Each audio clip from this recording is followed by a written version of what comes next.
Sister Wives. Janelle Brown remembers her mom marrying Kody's dad 3 months before her own wedding. When Kody and I got married, my family was very upset with my decision to join the faith, so most of my family was not talking to me, Janelle said. Janelle Brown is looking back on the days leading up to her wedding to Kody Brown, who is now her ex-husband.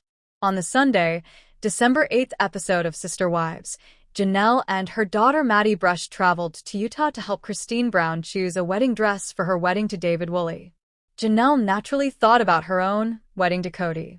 Janelle told the cameras separately, "I didn't have a wedding dress. When Kody and I got married, my family was very upset with my decision to join the faith, so most of my family wasn't talking to me or associating with me." She said, "I had a green dress I wore. That was it. My mom was at the wedding because she came to save me from the polygamist and ended up marrying Kody's dad 3 months before we got married.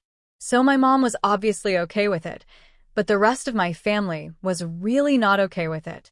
So they didn't come." Janelle was spiritually married to Kody, 55, from 1993 to 2022.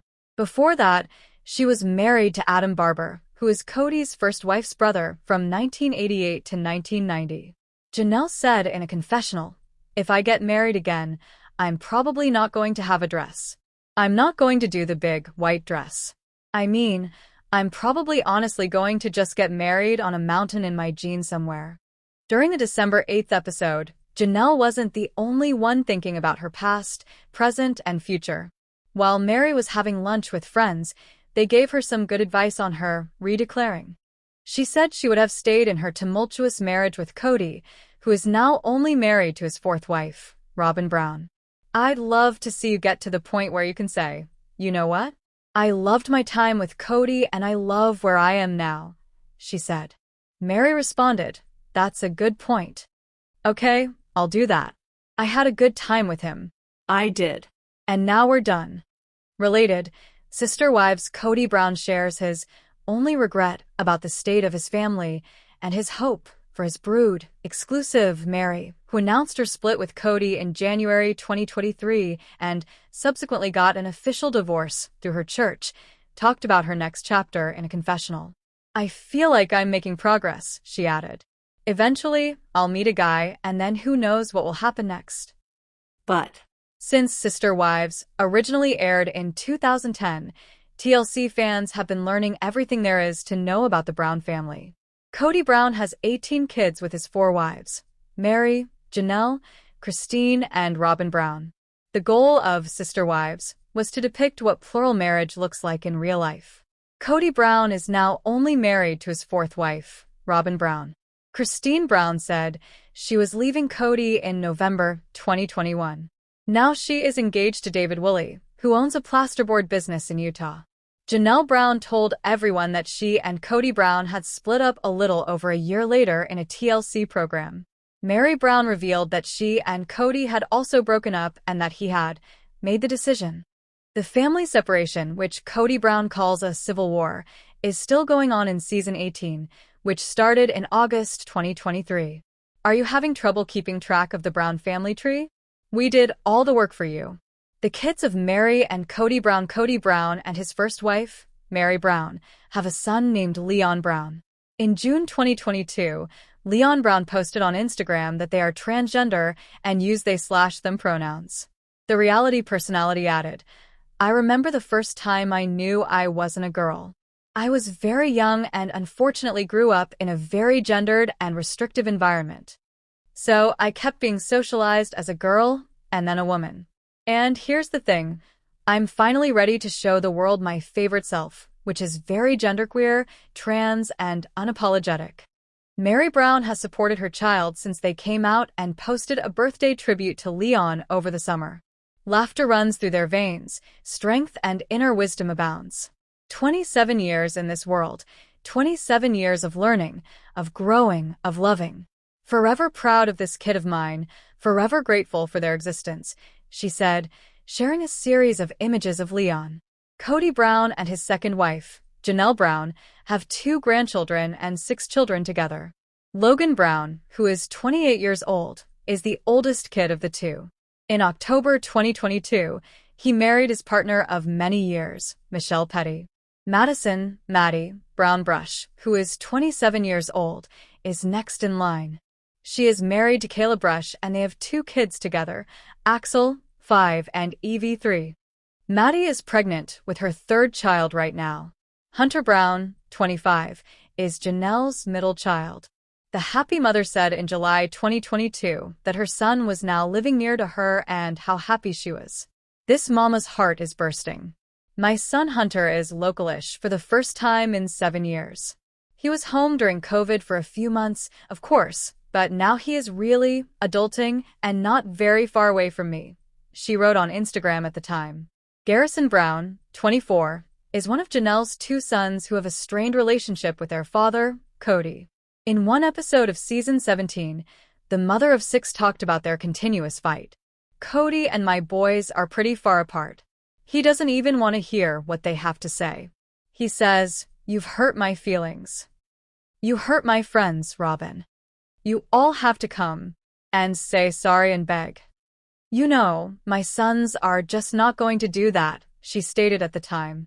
Gabriel Brown talked about the problems he was having with his dad in season 17 of Sister Wives. He said he stopped communicating to Kody Brown because he failed to wish him a happy birthday. "I shouldn't have done this, but I did it anyway." He remarked, "I didn't remind him that it was my birthday because I wanted to see if he remembered and he didn't." Gabriel Brown said that for his dad, it was just a phone call, but for him, it was a lot worse. "He tried to call me back and say, 'Happy birthday' to make up for it." He said, "That was the last time I ever talked to my dad." Savannah Brown, the youngest child of Janelle and Kody, just turned 18. Her mom sent a loving message for her on Instagram. The divorced couple has 6 kids together, 5 daughters and 1 son. Their oldest daughter, Aspen Brown Thompson, is 27 years old and lives just a few minutes away from Christine, who moved to Utah in 2022. Her husband is Mitch Thompson. The pleased mother told Today.com that she loves having dinner with her kid on the spur of the moment. She'll just say, "Hey, what are you doing today?" "Okay," I said. "What do you want to do?" Christine replied, and she'll say, "I'll just come over for coffee." Michael T. Padron, 26, lives half an hour from her mom.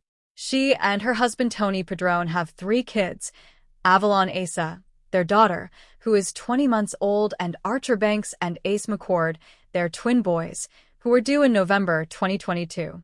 Christine called her daughter a badass mom in a recent interview with Today.com and stated, "She's a better mom than I was at her age."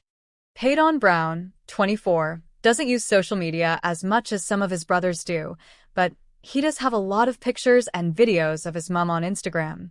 He also posted a picture from his brother Logan Brown's wedding. Christine and Kody's 4th child, Gwendolyn Brown, is 21 years old and just got married to Beatrice Carraz. Gwendolyn Brown came out as bisexual in season 17 of Sister Wives. But the Browns hadn't all been together as a family in months. Things had changed a lot in life. Relationships had altered, new homes had been created, and the feeling of one family under one roof seemed like a long time ago. But on a crisp fall morning, the family chose to meet in Coyote Pass for the first time in a long time. Christine was the first to arrive, and her heart was steady but thrilled. She had moved away months before and made her own life, yet there was still a part of her that felt connected to this country. She looked around at the half-finished portions and thought about what could have happened if the dream of a united homestead had come true. Janelle came next, bearing a thermos of steaming coffee and her usual kind smile. "Well," she murmured as she looked over the dusty plans, "I guess this is where our next chapter starts, or at least where it should have started." Meri came in gently, wearing her vibrant scarf, which is what she always wears. She stood a little aside from the rest, her mind trapped between old recollections and cautious hope.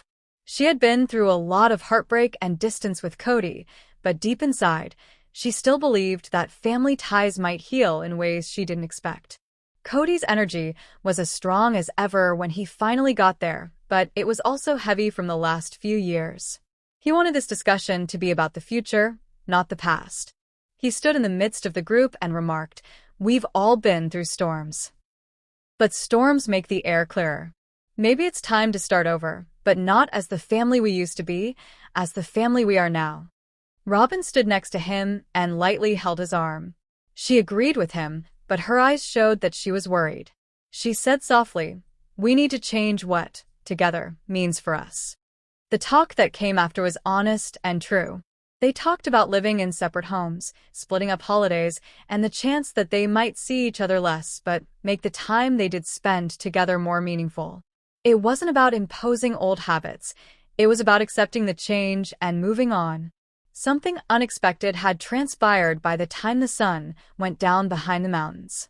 People were laughing again. Not the fake laughing of a TV-perfect family, but the real sort that comes out as barriers start to come down. Christine made fun of Kody's still over-the-top hair, and Janelle got everyone to help her plan a camping trip in the spring. Even Meri had a funny anecdote that made everyone laugh. They realized that the path ahead would be hard. They weren't the same family as before, but maybe that was the goal. This was the start of their new chapter. It wasn't about being flawless or being together at all costs. It was about making connections in the space they had now. That night, when they departed Coyote Pass, there was a subtle feeling that something had changed.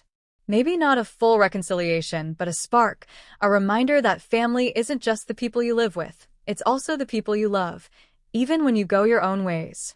But the episode starts on a bright summer morning in Flagstaff, where the Brown family is getting ready for Savannah's high school graduation, which is one of the most important events in her life. Christine's youngest daughter is so excited, but behind the scenes, things are getting tense like a pot that has been left on the burner too long.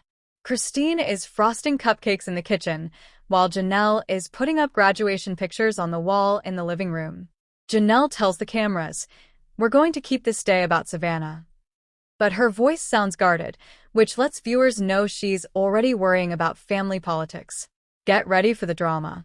People have heard that Kody is going to come, and he's bringing Robin and her kids with him.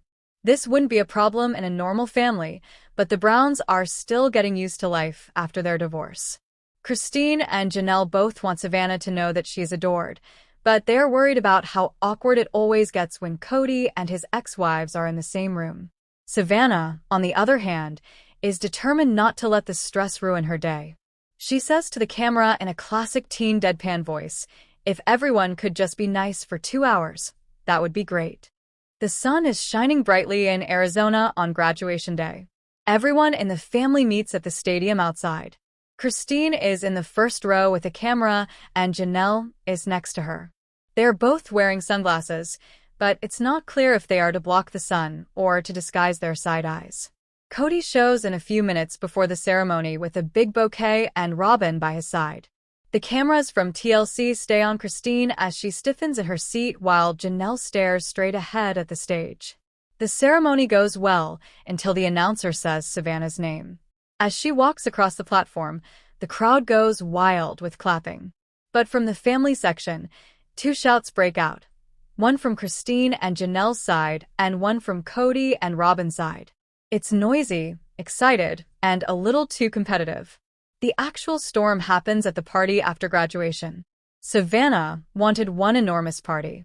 But as soon as the cake is sliced, little groups form. Christine's people on one side of the yard and Kody's on the other. Robin tries to talk to Janelle, but it's awkward and doesn't last long. TLC producers love to catch every awkward quiet on camera. Then something unexpected happens.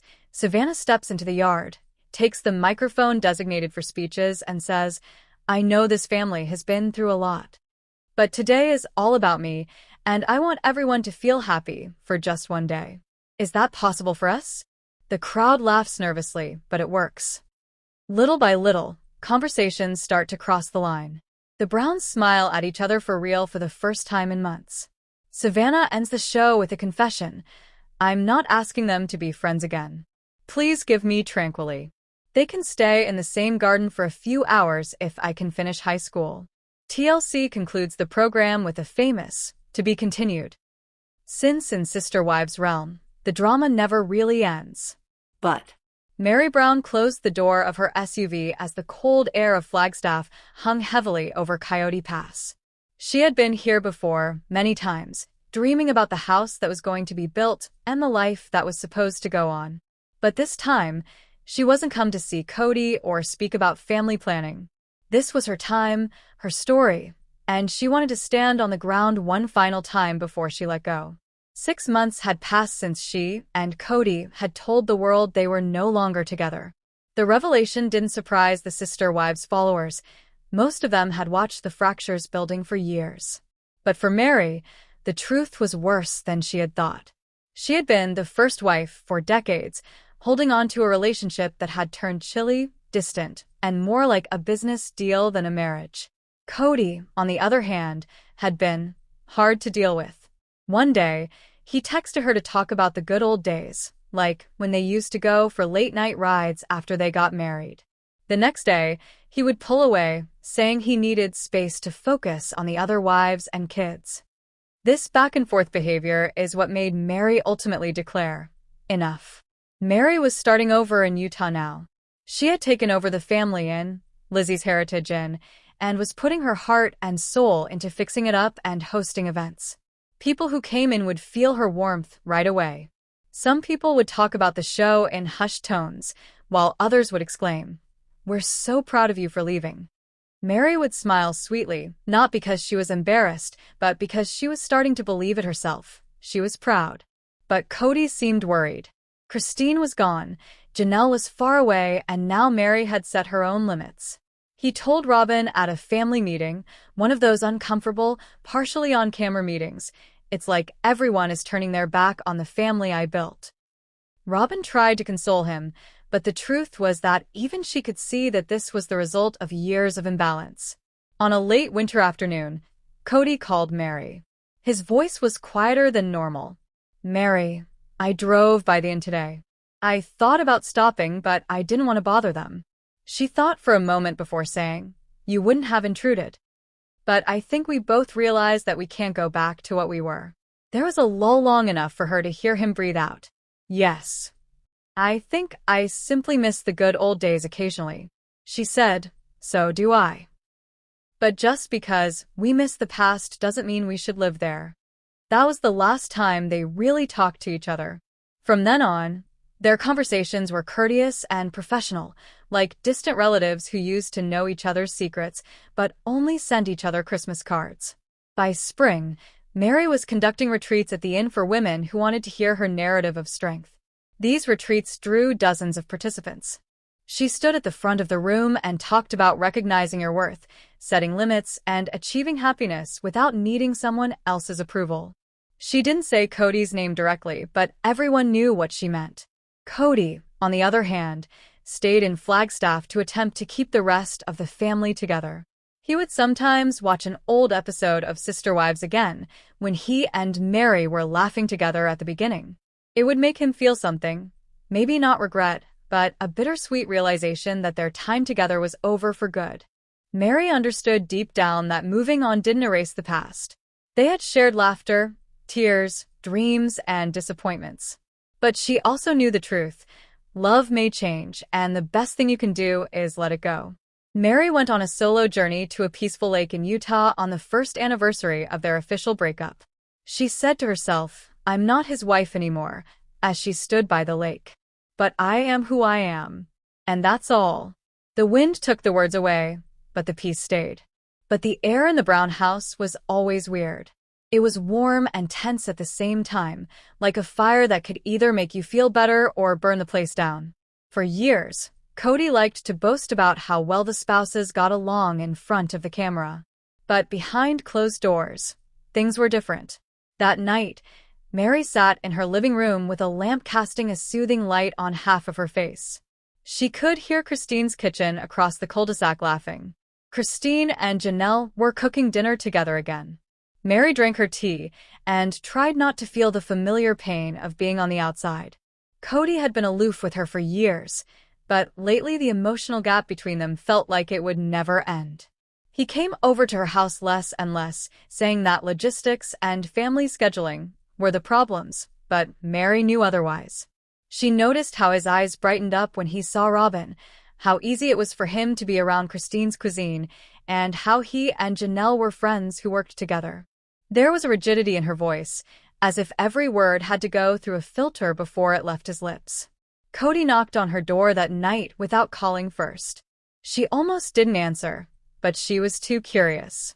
"Hey," he began, walking in without waiting for an invitation. "We need to have a talk." Meri slowly put down her cup. "About what?" He started with, "The schedule," in a hurried voice. "And us." She saw how he looked away from her as he stated the second portion. "Us?" she asked, raising an eyebrow. "Or the version of us that you still think about?" The tension broke like a rubber band that had been pulled too far. He sighed, sat down, and rubbed the back of his neck. "Meri, I don't know how to make things better. Things seem fair with the other women. But with you, it's like we're living two separate lives." She laughed softly, but there was a bitter edge to it. "You mean you're living your life and I'm watching from the sidelines?" For a moment, they were quiet. Christine's laughter could be heard through the open window, and then the sound of plates clattering. It was a reminder of the world that was carrying on without her. Finally, Meri replied, "You've pulled away. And instead of admitting it, you hide behind schedules and logistics. You let the spouse's behavior affect our relationship instead of fighting for it." Kody's jaw got tight. "Meri, it's not that easy." "But it is," she said. "You decide where to put your energy. And you haven't picked me in a long time." The words hung in the air between them. Kody looked down and fiddled with the hem of his jacket, as if what she had spoken was too much for him to handle. Meri didn't cry when he departed that night. She sat in the living room, her tea getting cold, and thought about something. The true problem in the family wasn't that the women were fighting for Kody's time. It was that they had to decide which version of themselves they were prepared to be in order to stay alive here. And for the first time in years, Meri wasn't sure she wanted to play the part anymore. But the weather in Flagstaff was mild for spring, but inside the Brown family's shared home, it seemed colder than the wind on the mountain. Meri, Janelle, Christine, and Robin, the sister wives, had been trying to keep their plural marriage with Kody in balance for years. But lately, cracks had begun to show on that base. Meri sat calmly at the end of the large dining table, her fingers running over the wood grain. Kody walked around the room. Janelle stood by the kitchen counter with her arms crossed, watching them with her usual calm yet wary look. Christine, who had been the family's peacemaker for a long time, seemed to be quite restless. The youngest wife, Robin, sat closest to Kody and watched him closely. "I don't know how many more talks like this I can handle," Kody replied, running a hand through his hair. "We're not acting like a family anymore. Under the same name, it's like we're all living different lives." "That's because we are, Kody," Christine remarked all of a sudden, her voice sharper than anyone had imagined. "We've been acting like we can still run things like we did in the early days in Lehigh or Vegas for years. But we have all changed." Janelle nodded without saying anything. "We can't overlook the fact that we don't trust each other as much anymore. We all live in our own homes today and have our own schedules. As a family, we hardly ever eat together." Meri's eyes filled with tears, but she didn't say anything. She had felt like an outsider for years, ever when her relationship with Kody changed from husband and wife to old pals. She wanted to say something to remind them that families go through seasons, but the words wouldn't come out. Robin took Kody's hand. "We can fix this if we want to. But one talk isn't going to be enough. We need to make a new commitment to one another and this way of life. We agreed to do that when we got married." Christine shook her head. "I can't keep giving parts of myself to a family that doesn't make me feel important. I adore you all, but I'm tired of not being seen. I've already thought about it and decided that maybe I need to take a break." The room was quiet. The wall clocks ticking even sounded loud. Kody stopped walking back and forth and stared at her in shock. "Christine, are you saying you're going?" "I'm saying I need to find my happiness again," she said, her voice shaky but strong. "And I don't think I can do that here anymore." Meri stared down at the table, feeling the sting of Christine's comments. Not because she disagreed, but because they sounded like what she was thinking. Janelle let out a long breath. This whole thing changes if Christine leaves. Maybe for all of us. Kody's expression showed both anger and terror. Everyone is forgetting the promise we made. This family was based on faith and working together, but staying in something that's breaking us doesn't mean unity, Christine said quietly. Robin's voice broke as tears filled her eyes. Before we give up, I just want us to try harder. Nobody knew the solution. The Brown family's future, which used to seem so assured, suddenly felt like a glass sculpture that could break at any moment. The sun went down behind the mountains outside, making long shadows on the glass. Each wife within silently asked herself the same question. Was this the beginning of the end or the painful start of a new chapter? Hello, lovely viewers. Welcome to my channel. I'm Sabrina, and I hope your day is going well. Don't forget to subscribe to the channel if you appreciate the video.